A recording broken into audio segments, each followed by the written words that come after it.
내년 2024년에는 미국에서 대통령 선거가 있지요. 근데 이번에도 민주당에서는 바이든 나오고 공화당에서는 트럼프 나와서 식상한 게임 아니냐 이래서 좀 김이 빠졌는데요. 최근에 아주 혜성처럼 나타난 인물이 있습니다. 정치 경력이 전혀 없는 정치 신인이라는 점에서 더욱더 놀랍습니다. 이 사람 이름이 문제입니다. 성이 무려 케네디입니다. 예, 그 케네디 맞습니다. 암살당한 존 F 케네디 대통령의 조카고요. 마찬가지로 암살당했죠. 68년에 로버트 케네디 상원의원의 바로 아들입니다. 자, 이 인물이 이번에 민주당 대통령 후보 선거에 출마를 선언을 했습니다. 그런데 지지율이 놀랍습니다. 6월 초에 CNN 등 세 곳에서 조사한 여론조사를 평균을 내보니까요. 민주당 지지자들 중에 로버트 케네디 주니어를 지지하겠다라고 밝힌 사람이 무려 20%에 달합니다. 뿐만 아닙니다. 추가적으로 44%의 사람들이 케네디 주니어를 지지할 것을 고려해보겠다 이런 의사를 밝혔습니다. 뭐 아무리 이름이 케네디지만 이 사람 정치 경력이 전혀 없습니다. 게다가 대통령 나오겠다고 출마한 지 지금 3달밖에 안 됐습니다. 이쯤 되면은 뭐 돌풍까지는 몰라도 거의 선풍이라고 할 수 있습니다. 한 가지 비유를 들어보죠. 지금 공화당에서 대통령 후보로 트럼프가 나올 것 같긴 합니다만은 한 2년 전부터 트럼프를 강력하게 위협하던 인물이 있었죠. 플로리다 주지사인 론 드샌티스라고 하는 사람입니다. 트럼프하고 론 드샌티스의 지지율 차이를 보면요. 지금 바이든하고 이 케네디 주니어의 지지율 차이랑 거의 비슷하거나 케네디 주니어가 오히려 조금 앞서고 있습니다. 한마디로 놀라운 일이 벌어진 겁니다. 그런데 케네디 주니어라고 하는 이 놀라운 인물의 출연에 아주 불편해하고 당혹해하는 사람들이 있습니다. 바로 미국의 주류 언론 매체들입니다. 자, 이게 어떻게 된 일일까요? 한번 살펴보죠. 자, 미국의 정치 명가의 아들답게 이 사람은 아주 좋은 경력 가지고 있습니다. 하버드 대학에서 변호사 자격증을 따고 환경 문제 변호사로 이름을 많이 알렸습니다. 그런데 2000년대 들어오면서부터 이 케네디 주니어가 이 제약회사들을 공격하기 시작하고 백신 문제를 건드리기 시작합니다. 즉, 제약회사가 미국의 의회와 정부를 장악을 해가지고 미국인들 전부 다 백신을 억지로 맞게 해가지고 엄청난 수익을 늘리고 있다. 이런 문제를 제기하기 시작한 겁니다. 이때부터 주류 언론 매체에서는 이 케네디 주니어라고 하는 인물을 일종의 음모론자가 아니냐라고 하는 식으로 보도하기 시작합니다. 사태가 아주 악화된 계기는 지난 3년간이었습니다. 이 코로나 사태가 제기된 이후로 이 케네디 주니어의 발언의 강도가 좀 더 세졌는데요. 자, 이 코로나 바이러스라는 것 자체가 미국 정부가 만들어낸 하나의 전쟁 무기였다. 미국의 제약회사하고 CIA 같은 곳들하고 공모를 해가지고 이 코로나 바이러스 사태라고 하는 것을 의도적으로 인공적으로 만들어낸 것이다 라고 말했다는 거예요. 이걸 통해서 미국의 제약회사들은 백신을 팔아서 엄청난 수익을 놀리고요. 미국 정부와 정보기관은 언론을 통제하고 SNS를 통제하고 미국인들의 자유를 빼앗아가면서 미국 사회 전체를 통제 상태로 몰아넣는 것이 목적이었다. 그래서 그 전면에 나섰던 파우치 박사 같은 인물은 사실상 히틀러나 다름이 없는 파시스트 같은 인물이다. 이런 식으로 발언을 했다는 겁니다. 이렇게 한번 주류 언론 매체에서 문제인물로 찍히게 되니까 지난 3년간 이 케네디 주니어가 했던 문제가 되는 발언들에 대한 얘기가 쏟아집니다. 우선 미국 남쪽 국경에서 이민자들이 넘어오는 걸 막기 위해서 장벽을 세워야 된다. 미국의 총기 난사 사건이 벌어지는 이유는 제약회사에서 만들어낸 그 프로작이라고 하는 우울증 치료제 때문이다. 그 다음에 5G라고 하는 거는 미국 정부가 사람들을 통제하기 위해서 만들어진 물건이다.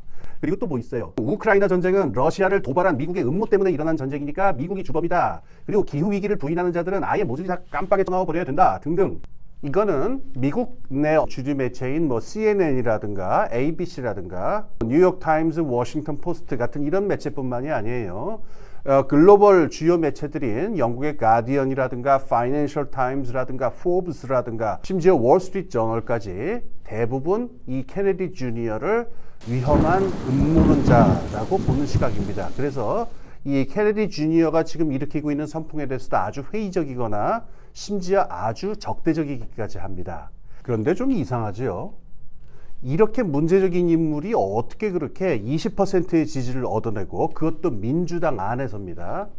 그리고 44%의 추가적인 사람들을 자기 편으로 끌어들일 수 있었을까요?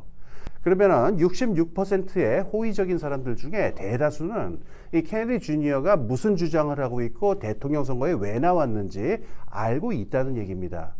그러니까 조금 의문이 들어요.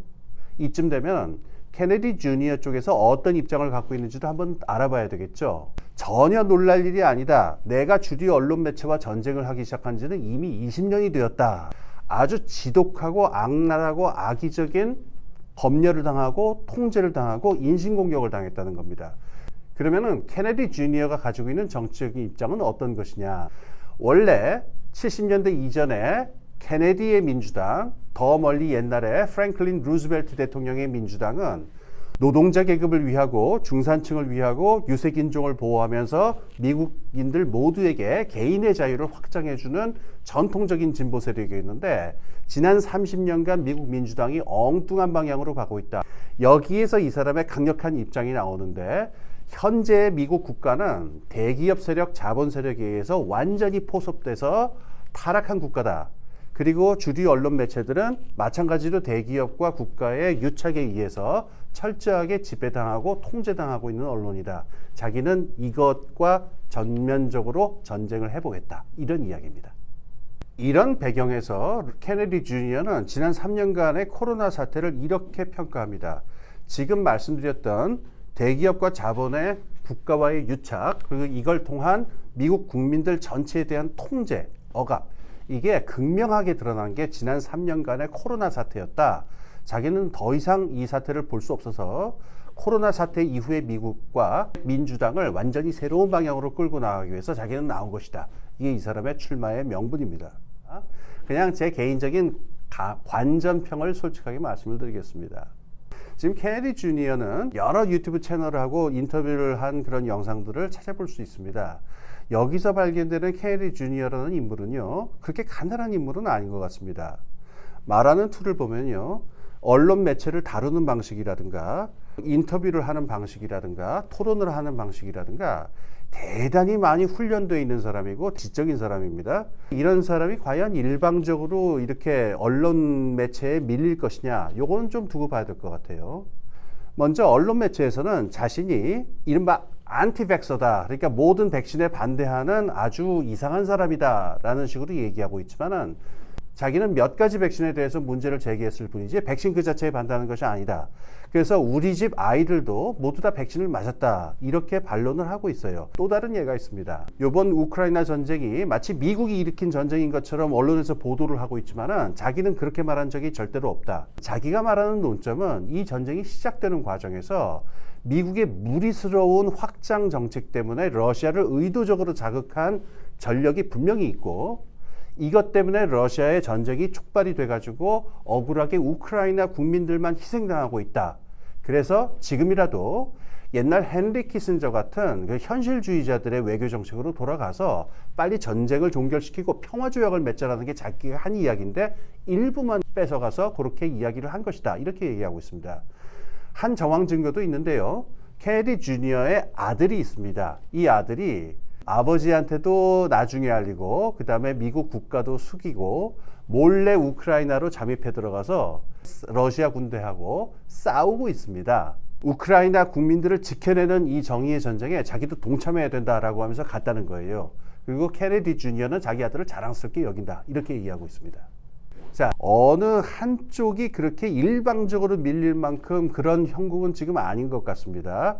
그리고 적어도 지금 주류 매체는 이 케네디 주니어라는 인물을 거의 큐어논식의 그 말도 안 되는 무슨 도마뱀 파충류하는 이런 음모론처럼 몰고 있는데, 그 정도까지의 인물이라고 보는 것은 분명히 무리가 있는 것 같습니다. 우리가 좀 더 주목해야 되는 근저에 있는 미국 사회에 중요한 문제가 있습니다.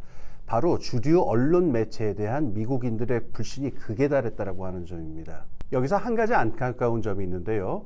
우리나라에 소개되는 미국의 담론 지형이라고 하는 게 한쪽으로 좀 쏠려 있는 면이 있습니다.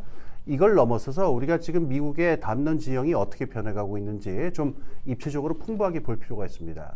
여기서 한 두 사람 정도 중요한 인물을 얘기하겠습니다. 조 로건이라고 하는 사람하고 터커 칼슨이라고 하는 이 두 사람 다 자기 채널을 가지고 있는데, 미국인들 전체에 끼치는 영향력이 어마어마합니다.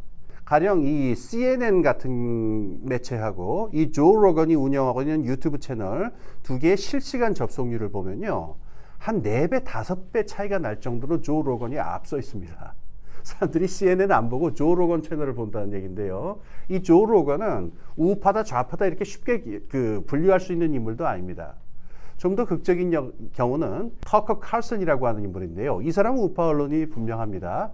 얼마 전까지 팍스 TV 채널에 아주 간판 스타로서 이름을 날렸는데요. 몇 달 전에 잘렸습니다. 그랬더니 폭스 TV 채널의 주가가 대폭락을 하게 됩니다.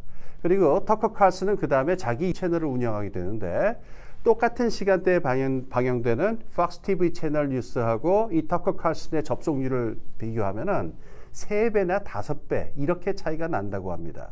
그러면 이 대한 매체의 유튜버들이 하고 있는 주장은 어떠냐? 물론 다양하죠.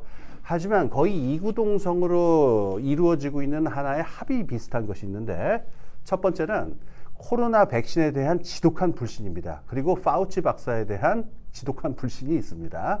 두 번째로 이 코로나 기간 동안 미국인들의 목소리를 억누르는 지독한 언론 검열과 통제가 벌어졌다라고 하는 것에 대한 불만. 그리고 세 번째로, 이게 아마 제일 근본적인 합의일 것 같은데요. 지금 미국의 국가와 사회 전체는 대기업이라든가 독점 자본의 포섭이 돼 있고, 이들이 장악한 국가와 의회, 그리고 이들이 휘두르고 있는 주류 언론 매체들, 코퍼레이트 미디어라고 보통 사람들은 부르는데, 이것에 의해서 완전히 움직이고 있다. 이래서 미국의 민주주의가 지금 근본적인 위기에 처했다. 이게 대략적인 이 유튜버들의 넓은 의미의 공감대라고 볼 수 있겠습니다. 미국인들의 언론 매체에 대한 불신을 보여주는 한 지표가 있습니다. 자, 신뢰받는 통계조사 기관이죠. 갤럽에서 2022년에 행했던 조사가 있어요. 미국인들이 미국 내에 있는 주요 기관들, 제도들에 대해서 신뢰도가 얼마나 되는지에 대한 조사였는데요. 자, 이 그림을 보시면요, 이 처참한 숫자들이 나옵니다. 의회가 제일 바닥이고요. 그 다음 TV 뉴스, 그 다음 대기업, 조금 위에 신문이 있죠. 이거 완전히 바닥을 치고 있습니다. 지금 TV 뉴스의 경우에는 11%라는 정말 눈물겨운 숫자인데, 이 얘기는 미국 사람들 중에 10명 중에 9명은 TV 뉴스를 믿지 않는다는 얘기잖아요. 그래서 케네디 주니어는요, 아예 선거운동 시작부터 이번 대통령 선거는 주류 언론 매체와의 한판 승부가 될 것이다. 그래서 자신은 팟캐스트라든가 유튜브 같은 이른바 대한 매체를 자신의 선거운동 플랫폼으로 삼겠다, 이렇게 공언하고 있습니다. 자, 아까 말씀드린 터커 칼슨하고도요, 아주 호의적인 관계를 유지하고 있고요. 그 다음에 조 로건도 최근에 케네디 주니어의 발언과 행동에 대해서 굉장히 용기 있는 사람이다라고 아주 좋게 평가한 바가 있습니다. 그리고 이제 우파 지식인이죠. 유명한 조던 피터슨의 유튜브 채널에도 등장한 바가 있습니다. 여기 또 약방의 감초가 들어옵니다. 바로 일론 머스크인데요. 자, 작년에 이 트위터를 인수하는 일이 있었죠. 코로나 사태 동안 이 트위터가 엄청난 언론 검열을 행했다. 자신은 더 이상 미국의 자유가 훼손되는 것을 볼 수 없다. 이게 주요한 모토였죠. 일론 머스크가 지금 케네디 주니어를 거의 지지할 것 같은 분위기예요. 얼마 전에 그 트위터 스페이스라고 하는 장에서 이 일론 머스크하고 케네디 주니어가 직접 대담을 하면서 굉장히 화기애애한 분위기를 보이기도 했습니다. 더 중요한 사건이 있는데요. 트위터의 창립자 중 한 사람입니다. 이 잭 도시라고 하는 인물은 지금 공개적으로 지지하고 트럼프를 이길 수 있는 인물이라고 믿는다라고 밝히기도 했습니다. 주요 언론 매체하고 대극점에 있는 부분에서 지금 케네디 주니어가 상당한 인기를 끌고 있는 셈입니다.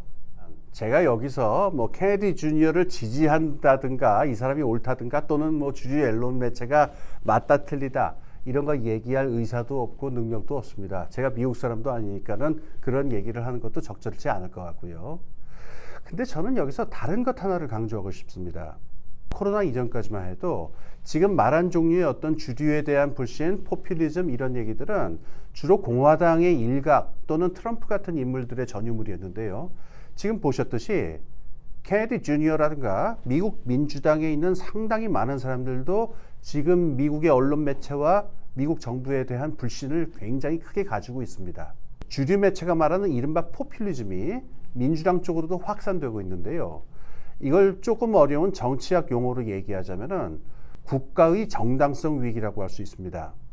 이런 사태가 미국에서 처음 일어난 건 아닙니다. 1950년대에도 그 이른바 메카시즘, 공산주의 공포 같은 것들이 한번 크게 휩쓸어서 미국 정치가 흔들린 적이 있었고요. 1968년 그 케네디 주니어의 아버지인 로버트 케네디 상원 의원이 암살을 당할 때에도 그리고 닉슨의 워터게이트 사건까지 미국 국가가 한번 정당성 위기에 있었습니다. 그리고 아주 멀리 가서 1820년대에도요. 저 프리메이슨들이 미국 국가에 대한 음모를 꾸미고 있다. 이런 아주 위험한 그런 이야기로 한번 정치가 흔들린 적이 있기 때문에 이게 아주 처음 있는 일은 아니겠습니다만은 이 코로나 사태가 지금 미국을 필두로 해서 기존에 있었던 민주주의 정치를 위기로 몰아가고 있는 것은 분명한 것 같습니다. 몇 년 전인데요. 코로나 사태가 터진 거의 직후죠. 제가 라디오하고 했던 한 인터뷰가 있는데 코로나 이후의 세상이 어떻게 바뀔 것이냐, 지정학적 위기가 커질 것이다라는 이야기를 했고요. 금융위기가 나타날 것이다. 그리고 전 지구적인 산업 가치 사슬이 바뀔 것이다라는 얘기를 했고 그 다음으로 얘기했던 게 각국의 민주주의가 위기로 들어갈 것이다. 이런 이야기를 했습니다. 코로나 사태라고 하는 거는 기존에 우리가 가지고 있었던 국가라든가 정치체제, 민주주의, 가버넌스 이런 걸로 쉽게 다루기 힘든 하나의 비상사태라고 말할 수가 있습니다. 이게 어찌 보면 지난 한 20, 30년 동안 유지되었었던 이른바 신자유주의적인 민주주의 질서를 아주 근간으로부터 시험대에 올리고 있는 일이 벌어질 것이다. 이런 생각을 했기 때문입니다. 말이 씨가 되는 건지는 모르겠는데 지금 그런 일들이 정확하게 벌어지고 있는 것 같습니다. 자, 케네디 주니어 후보가 앞으로 어떻게 행보를 보일지 그리고 주류 언론 매체와의 어떤 게임을 벌일지 한번 흥미롭게 지켜보고 싶습니다. 함께 지켜보고 싶으신 분들은 또 호시탐탐 스탠바이 저희 채널 구독, 좋아요, 알림 설정 부탁드립니다.